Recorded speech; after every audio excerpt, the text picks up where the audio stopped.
हमें चैलेंज दिया है। चैलेंज क्या है? गुजरात के चुनाव में मैं आपको बता रहा हूं, हम सब मिलकर इनको गुजरात में हराने जा रहे हैं। जो हमने कहा, और लिख के ले लो, कांग्रेस पार्टी की जो आत्मा है वो गुजरात के चुनाव में लड़ेगी और नरेंद्र मोदी और बीजेपी को गुजरात में जैसे हमने अयोध्या में हराया है वैसे ही हम गुजरात में इनको हराने जा रहे हैं। രാഹുൽ ഗാന്ധിയെ ഇനി നിസ്സാരനായി കണക്കാക്കാനാകില്ല. കൂടുതൽ ശക്തനായ ഒരു രാഷ്ട്രീയ എതിരാളിയായി വേണം BJP ഇനി രാഹുലിനെ പരിഗണിക്കാൻ. അതിൻ്റെ സൂചനകളാണ് ഇപ്പോൾ കണ്ടുവരുന്നത്. നാളിതുവരെ പക്വതയില്ലാത്ത ഒരു കുട്ടിയായാണ് BJP നേതൃത്വം രാഹുലിനെ പറ്റി പറഞ്ഞിരുന്നത്. എന്നാൽ സാഹചര്യം മാറിത്തുടങ്ങുന്നു എന്നതാണ് ഈ പാർലമെൻറ്റ് തെരഞ്ഞെടുപ്പിന് ശേഷമുള്ള സ്ഥിതിഗതികൾ വ്യക്തമാക്കുന്നത്. കോൺഗ്രസ്സിന് നില മെച്ചപ്പെടുത്താനായി എന്നത് അവർക്കിടയിൽ ആത്മവിശ്വാസം വർദ്ധിപ്പിച്ചിട്ടുണ്ട്. ഇപ്പോൾ രാഹുൽ ഒരു പുതിയ പ്രഖ്യാപനവുമായി വരികയാണ്. BJPയെ ഗുജറാത്തിൽ പരാജയപ്പെടുത്തും എന്നാണ് രാഹുലിൻ്റെ അവകാശവാദം. സിംഹത്തെ അതിൻ്റെ മടയിൽ ചെന്ന് നേരിടും എന്നൊക്കെ പറയുന്നത് പോലെ BJPയെ ഗുജറാത്തിൽ പോയി പരാജയപ്പെടുത്തും എന്ന് രാഹുൽ ഗാന്ധി പറയുന്നു. അത് അത്ര എളുപ്പമല്ല. 2022 ഗുജറാത്ത് അസംബ്ലിയിലേക്ക് കഴിഞ്ഞ തിരഞ്ഞെടുപ്പ് നടന്നത്. ചരിത്രത്തിലെ ഏറ്റവും വലിയ വിജയമാണ് കഴിഞ്ഞ അസംബ്ലി തെരഞ്ഞെടുപ്പിൽ BJP കാഴ്ചവെച്ചത്. കോൺഗ്രസ് ആകട്ടെ 3 പതിറ്റാണ്ടിലെ ഏറ്റവും മോശം പ്രകടനമാണ് കഴിഞ്ഞ നിയമസഭാ തെരഞ്ഞെടുപ്പിൽ അവിടെ കാഴ്ചവെച്ചത്. ആ സാഹചര്യത്തിൽ നിന്നാണ് രാഹുൽ ഗാന്ധി അടുത്ത നിയമസഭാ തെരഞ്ഞെടുപ്പിൽ BJPയെ ഗുജറാത്തിൽ പരാജയപ്പെടുത്തും എന്ന അവകാശവാദം നടത്തുന്നത്. അഹമ്മദാബാദിൽ ഇങ്ങനെ രാഹുൽ ഗാന്ധി പ്രഖ്യാപിക്കുമ്പോൾ അത് ഒരു വെറും വാക്കായി പണ്ടത്തെ സാഹചര്യത്തിൽ കാണുമായിരുന്നു. എന്നാൽ കൂടുതൽ കരുത്തനാകുന്ന രാഹുൽ അതിനുള്ള കരുക്കൾ നീക്കുന്നു എന്ന സംശയം കൂടി ബലപ്പെടുകയാണ്. രാഹുൽ അവിടെ അഗ്നിബാധയും അതുപോലുള്ള അപകടങ്ങളിലുമൊക്കെ ഇരയായവരെ സന്ദർശിക്കുന്നു. ബോട്ട് മറിഞ്ഞതിനെ തുടർന്നുണ്ടായ അപകടത്തിൽ അതിൻ്റെ ദുഃഖാർത്തരായ കുടുംബാംഗങ്ങളെ ഒക്കെ സന്ദർശിക്കുന്നു. അങ്ങനെ ഒട്ടനവധി പ്രശ്നബാധിതർക്കിടയിലേക്ക് രാഹുൽ ഗാന്ധി വരികയാണ്. കഴിഞ്ഞ ദിവസം ഈ ലോക്കോ പൈലറ്റുകളെയൊക്കെ രാഹുൽ ഗാന്ധി സന്ദർശിച്ച് അവരുടെ പ്രശ്നങ്ങൾ മനസ്സിലാക്കി. ജോലി സമ്മർദ്ദം അവരെ എങ്ങനെ ബാധിക്കുന്നു എന്നൊക്കെ രാഹുൽ അവരിൽ നിന്ന് ചോദിച്ച് അറിയുകയും ചെയ്തു. അപ്പോൾ രാഹുൽ ഗാന്ധി ഇന്ത്യക്കാരുടെ നിത്യജീവിതത്തിലേക്ക് വളരെ വളരെ സൂക്ഷ്മമായി ഇടപെടുന്നു എന്നാണ് അതിൽ നിന്ന് മനസ്സിലാകുന്നത്. പാർലമെൻറ്റിൽ കഴിഞ്ഞ ദിവസം രാഹുൽ ഗാന്ധി BJPക്കും കേന്ദ്ര സർക്കാരിനുമെതിരെ ശക്തമായ ആഞ്ഞടിക്കുന്ന ഒരു രംഗം ഉണ്ടായിരുന്നു.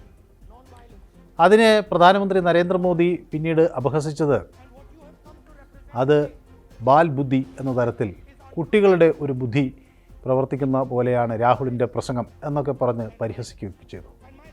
പക്ഷേ കോൺഗ്രസ് പ്രവർത്തകർക്കിടയിൽ രാഹുലിൻ്റെ പ്രസംഗം വലിയ ആവേശമാണ് ഉണ്ടാക്കിയിട്ടുള്ളത് എന്ന കാര്യത്തിൽ സംശയമില്ല. BJP വിരുദ്ധ രാഷ്ട്രീയ ചേരിയിലുള്ളവർക്കും രാഹുൽ ഉയർന്നു വരുന്നു എന്നത് വലിയ സന്തോഷകരമായ ഒരു കാര്യമായാണ് അവരും കണക്കാക്കുന്നത്. അപ്പോൾ രാഹുൽ ഗുജറാത്ത് പിടിച്ചടക്കുമോ എന്ന ചോദ്യം ഇവിടെ ശക്തമാവുകയാണ്. അതിൻ്റെ വഴിയും രാഹുൽ ഗാന്ധി പറയുന്നുണ്ട്. കഴിഞ്ഞ തെരഞ്ഞെടുപ്പിൽ അവർക്ക് ആകെ പണിയെടുക്കാൻ കഴിഞ്ഞത് വളരെ കുറച്ച് സമയം മാത്രമാണ്. അപ്പോൾ കുറച്ച് സമയത്തുള്ള രാഷ്ട്രീയ പ്രവർത്തനം കൊണ്ട് ഗുജറാത്തിൽ ചെറിയ തോതിൽ BJPക്ക് എതിരെ കോൺഗ്രസ്സിന് പിടിച്ചു നിൽക്കാൻ കഴിഞ്ഞുള്ളൂ.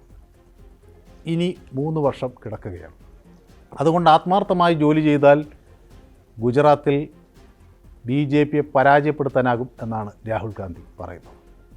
അതിന് ഉദാഹരണമായി രാഹുൽ ഗാന്ധി ചൂണ്ടിക്കാണിക്കുന്നത് അയോധ്യയാണ്. അയോധ്യയിൽ BJPയെ പരാജയപ്പെടുത്താൻ ഇന്ത്യ മുന്നണിക്കായി എന്ന് രാഹുൽ ഗാന്ധി പറയുന്നു. അയോധ്യയിൽ രാമക്ഷേത്രം പണിതു. പക്ഷേ അതിനുവേണ്ടി ഏറ്റെടുത്ത രാമക്ഷേത്രത്തിന് സമീപത്ത് വികസന പ്രവർത്തനങ്ങൾക്കായി ഏറ്റെടുത്ത ഭൂമിയിൽ നിന്ന് കർഷകരെ കുടിയൊഴിപ്പിച്ചപ്പോൾ അവർക്കാവശ്യമായ നഷ്ടപരിഹാരം കൊടുത്തില്ല എന്ന് രാഹുൽ ഗാന്ധി ആരോപിക്കുന്നു. ആ പ്രശ്നമാണ് തെരഞ്ഞെടുപ്പിൽ ബി ജെ പിക്കെതിരെ ഒരു നിലപാടെടുക്കാൻ പ്രദേശവാസികളെ തയ്യാറാക്കിയത് എന്നാണ് രാഹുലിൻ്റെ കണ്ടെത്തൽ. അയോധ്യയിൽ എയർപോർട്ടും അതുപോലുള്ള മറ്റ് വികസന പദ്ധതികളും ഒക്കെ വന്നു. അതിൻ്റെ ഭൂമിയെടുത്തവർക്കും അതിനുവേണ്ടി ഭൂമിയെടുത്തവർക്കും അർഹിക്കുന്ന ഒരു നഷ്ടപരിഹാരം കിട്ടിയില്ല എന്ന് രാഹുൽ ഗാന്ധി ചൂണ്ടിക്കാണിക്കുന്നു.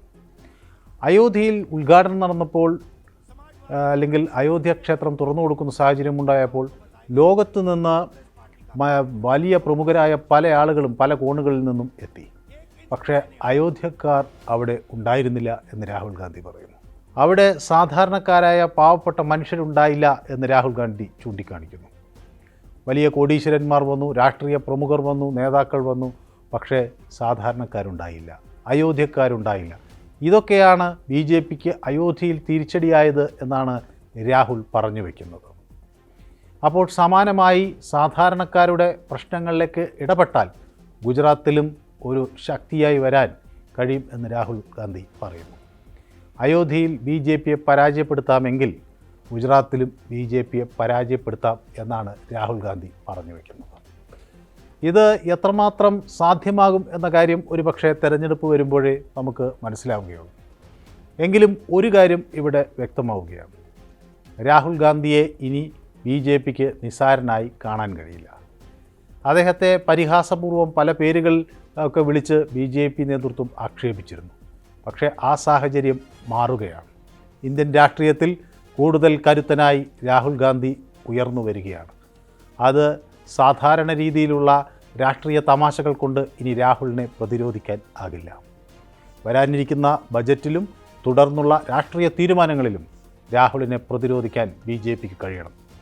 അല്ലാത്ത പക്ഷം പ്രതിപക്ഷത്ത് ഒരു ശക്തനായി പ്രതിപക്ഷത്തിൻ്റെ നേതാവ് രാഹുൽ ഉയർന്നു വരുന്നു എന്ന് മനസ്സിലാക്കേണ്ടിയിരിക്കുന്നു.